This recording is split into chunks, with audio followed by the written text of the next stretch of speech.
yang pertama ini namanya buret gitu ya. Bukan biuret tapi buret ya.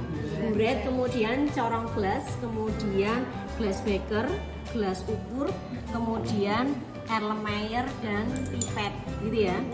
Nah, saya terangkan dulu ketika memegang pipet. Cara memegang pipet itu seperti ini ya. Jadi ini ya, jangan seperti ini. Tapi seperti ini gitu ya. Ini ya. Jadi ini nempel ini. Ketika mau mengambil sebuah larutan, posisinya dia kamu tekan gitu ya. Tekan, terus masukkan, baru dia dilepas. Terus dipegang. Terus masukkan. Serot, gitu ya. Jangan kamu sudah pegangnya benar tapi nembak. Biasanya nembak 2, ini pakainya nembaknya 3. Latihan dulu ya. Latihan 3 jari. Latihan 3 jari ya. Terus fungsinya apa? Ini diusahakan ini nanti dia nempel dengan ini gitu ya. Posisinya.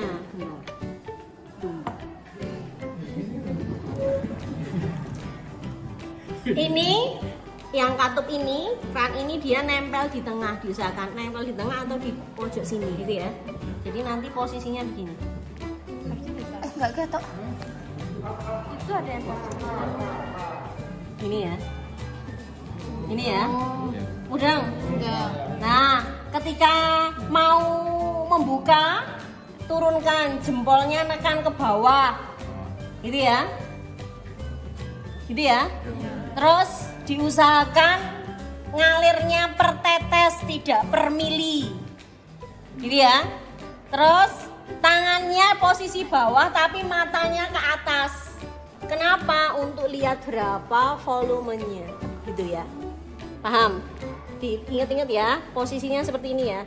Tangannya ini dia fungsinya untuk ngunci.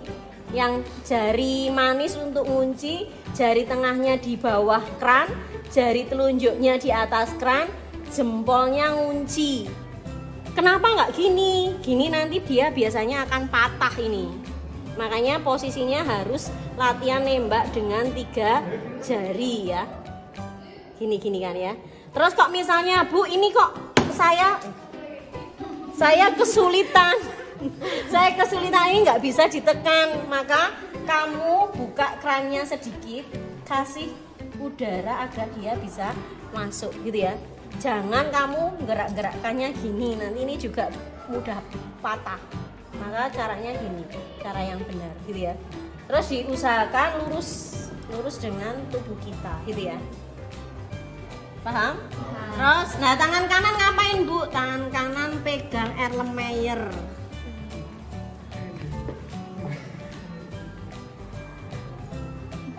Pegang Erlenmeyer, nanti ketika mau melakukan reaksi titrasinya, usahakan dia naik gini ya, jangan di sini, karena kalau di sini nanti biasanya goyang-goyangkannya ini dia numbuk ini terus buret ujungnya pecah. Maka caranya ini dimasukkan gini. Segini ya. Jadi ujung buretnya ini dia berada di paling tidak di angka 100 atau antara 100 dan 75 gitu ya. Biar ketika kamu goyang-goyangkan nggak bunyi tik gitu. Tapi kalau kamu kesini biasanya akan bunyi tik gitu. Paham? Nah,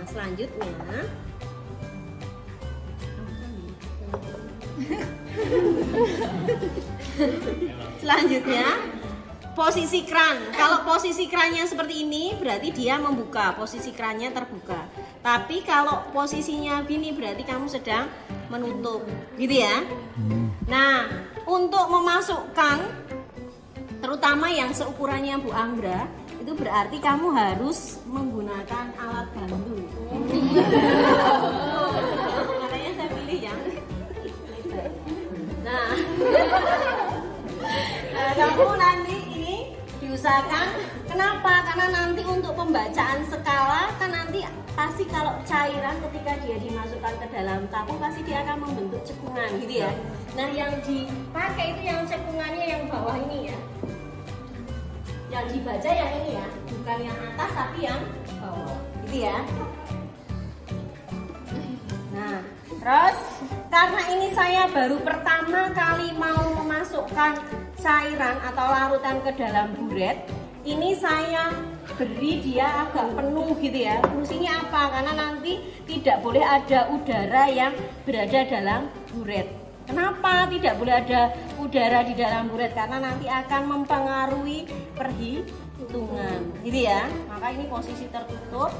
Kemudian terus pakai feeling lagi, diusahakan dia posisi tengah, jangan di sini ya. Kalau di sini pasti melebar terus tumpah.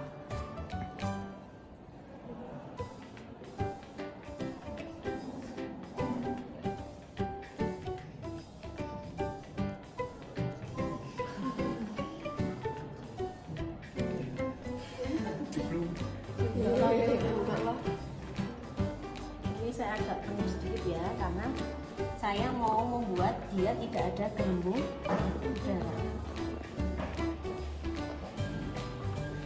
Ya, ada gelembung nggak? Cek ya. Masih ada ya.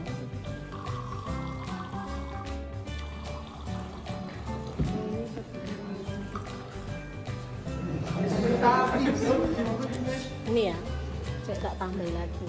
Itu sudah tidak ada gelembung, terus baru kita dipaskan sampai 0 mili gitu ya. Nah, bedanya antara buret dengan gelas ukur itu dia bedanya di sini. Kalau gelas ukur skala 0, 1, 2-nya di bawah. Tapi kalau untuk buret itu skala 0 dan 1-nya di atas, karena kita mau mengukur berapa volume NaOH yang dia nanti bereaksi gitu ya. Ingat-ingat tangan di bawah, matanya yang di melihat atas gitu ya. Sudah 0 ya? Sudah 0 kan? Nah, ini mau gelembungnya keluar ya? Enggak, tidak.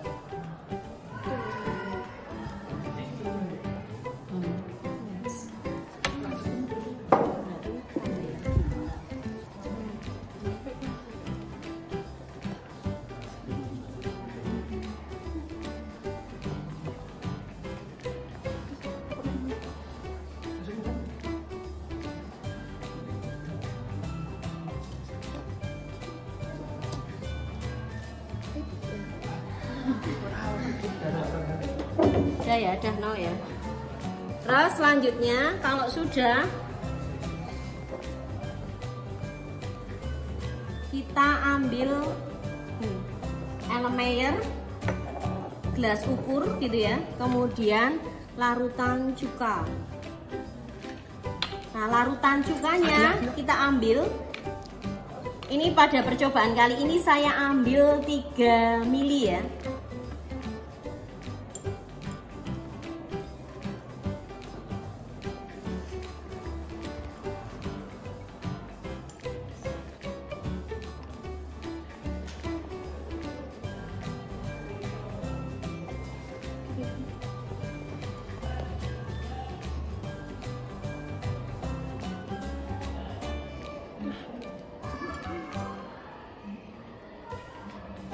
Nah, sudah 3 mili.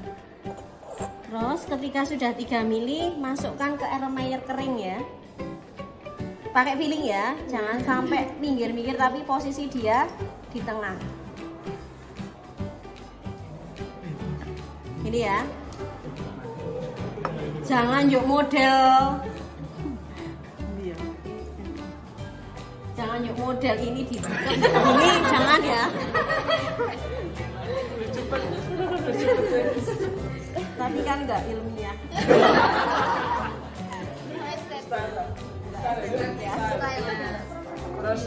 Iya, oh ini udah dikasih tahu ya. Nah, habis itu terus diteteskan ya. Ini indikator PP. Diteteskan 1 tetes saja. Gitu ya. Nah kan terjadi perubahan kan, tadinya bening ketika ditetesi PP dia keruh, maka dilakukan pengadukan dengan cara menggoyangkan gitu ya. Kalau pengadukan kan berarti harus ada batang pengaduknya untuk mengaduk. Karena kita nggak pakai batang pengaduk berarti cukup digoyangkan saja gitu ya. Terus selanjutnya baru kita lakukan titrasi. Titrasinya per tetes ya. Ini ini per tetes.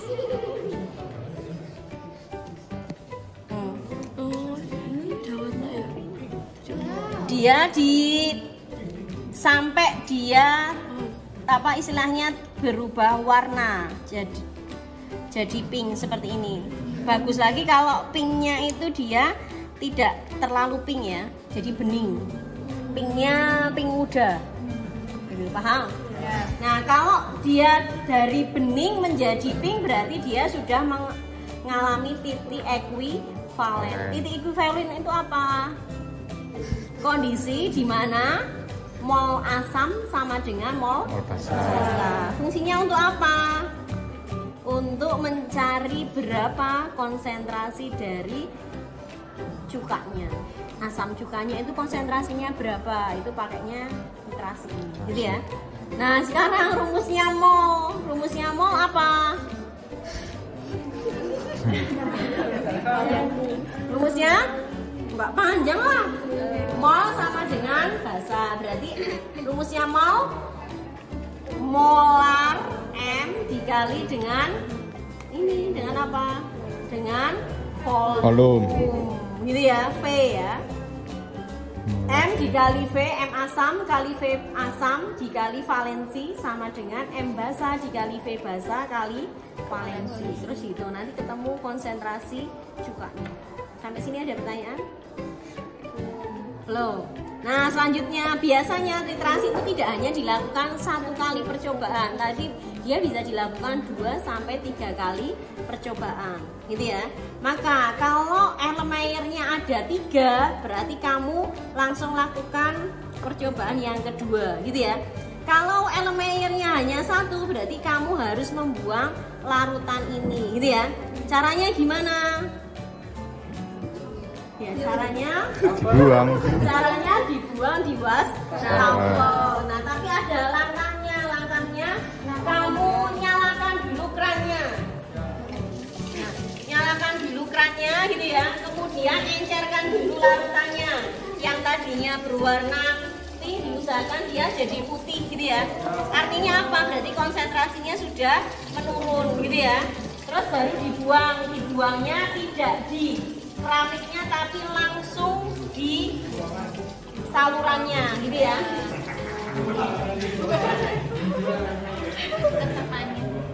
Sampai sini ada pertanyaan? Belum? Gak ada yang tanyakan? Belum.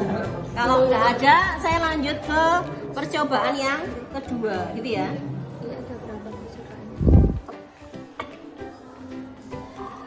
Percobaan yang kedua itu kita menentukan asam basa. Nah, menentukan asam basa itu alat yang kita pakai yang pertama plat tetes gitu ya. Kemudian tabung reaksi. Terus kita pakai juga kertas lakmus. Kertas lakmusnya ada 2, lakmus biru, lakmus merah gitu ya. Kemudian yang warna kuning ini namanya indikator universal. Nanti indikator universalnya ada 2 macam.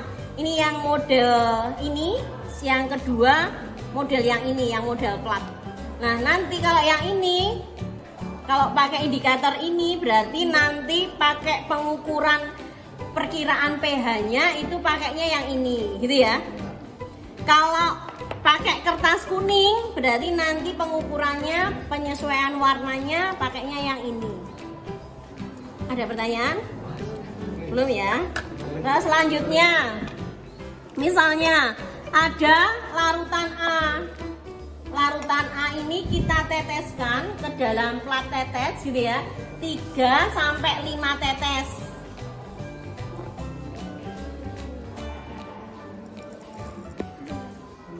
Tujuh.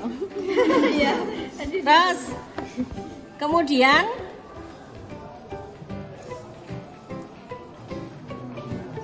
Ambil satu, yang merah dulu ya. Dicek perubahan warnanya. Oh, dia tidak berubah. Pink tetap pink gitu ya. Terus pinsetnya harus selalu dibersihkan ya, biar dia datanya valid.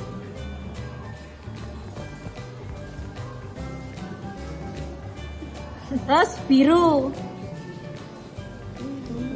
Berubah warna, biru menjadi merah. Berarti dia bersifat apa larutannya? Asam. Kita cek berapa sih pH-nya gitu. Pakainya yang kuning gitu ya. Nah, dia berubah warna, terus dicek pH-nya sama yang mana? Yang 2 gitu ya. Oh, berarti perkiraan pH-nya dia sama dengan 2. Paham? Nah, kalau pakai yang ini tidak pakai plat tetes, tapi pakainya tabung reaksi gitu ya. Nah, kalau pakai tabung reaksi diusahakan dicelupkan, bukan dicemplungke ya. Nek dicelupkan berarti ada sebagian yang kita pegang gitu ya. Terus dimasukkan kira-kira setengah platnya gitu. Sudah tercelup semua kan? Terus baru diangkat. Ada nggak perubahan warnanya? Ada. Terus kita cek dengan yang di sini. Berarti kira-kira pH-nya berapa? 2.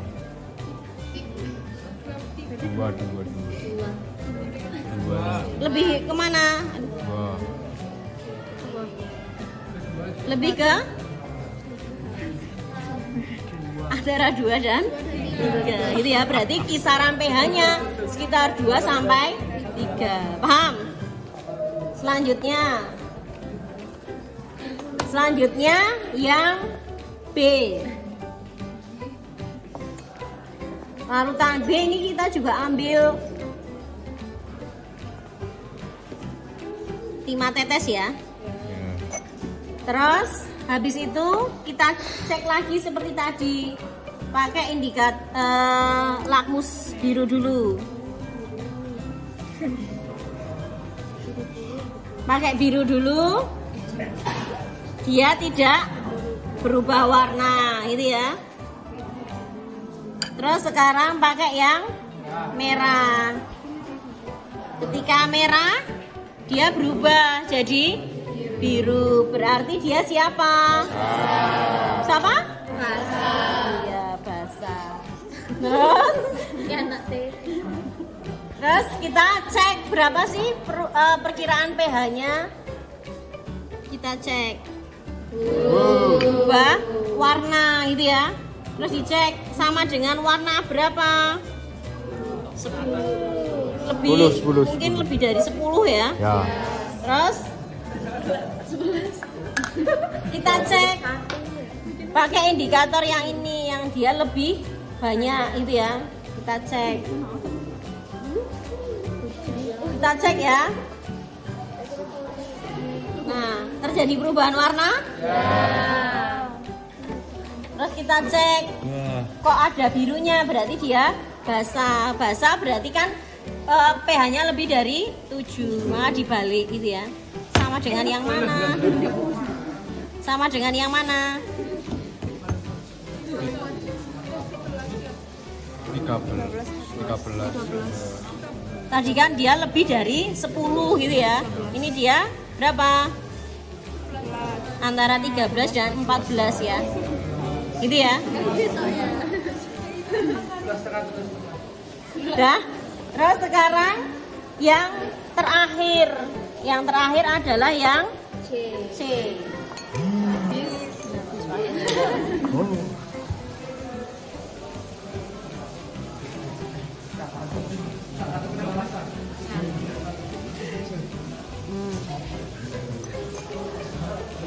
Kita ambil yang biru.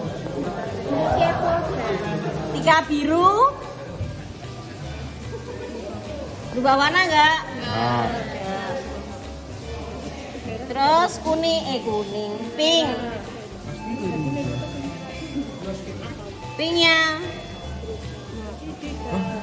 tidak berubah warna. Kalau tidak berubah warna berarti dia siapa?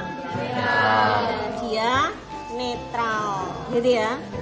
Kita cek pH-nya. pH-nya berapa? pH-nya belum tentu. Kita cek pH-nya sesuai dengan yang mana. Berarti kan ini pH-nya kisarannya antara 6 sampai 7 gitu ya. Berarti dia bukan air pasti. Terus sekarang yang ini kita cek ya. Yang ini terjadi perubahan warna? Tidak. Perubahannya sedikit ya. Kita cek dia sama dengan siapa? 67. Memang daerah 67 ya.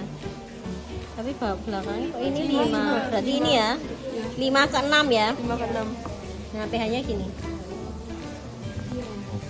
Sampai sini ada pertanyaan? Enggak.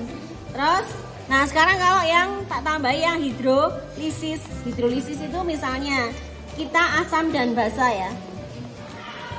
Kalau neteskannya diusahakan tetesannya sama ya.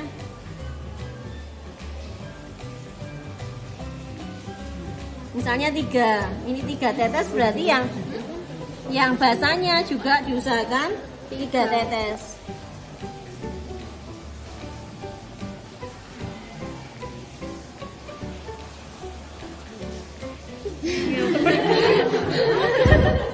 Tiga tetes gitu ya. Terus kita aduk dulu pakai batang yang putih ya. Fungsinya diaduk untuk apa? Biar dia mencampur ya, rata dulu gitu ya.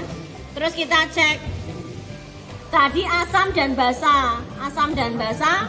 Sekarang kita cek ketika asam dan basa itu dia direaksikan, dia jadinya apa? Basa.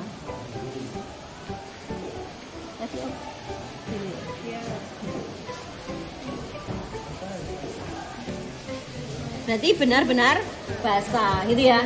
Kalau asam dan basahnya itu saya campur, kok dia berubahnya jadi basah, berarti basahnya itu basah apa? Kuat. Asamnya? Nah. Terus kita cek pH-nya. Berarti dia benar-benar basah. Kuat. Kok ini sih saya? Ini ya. Kan 10-an ya, 10 ya. Paham? Sampai sini ada pertanyaan? Ya. Gak ada? Enggak. Mau coba? Kok Bu angkat tuh? Udah ditutupi. Ya?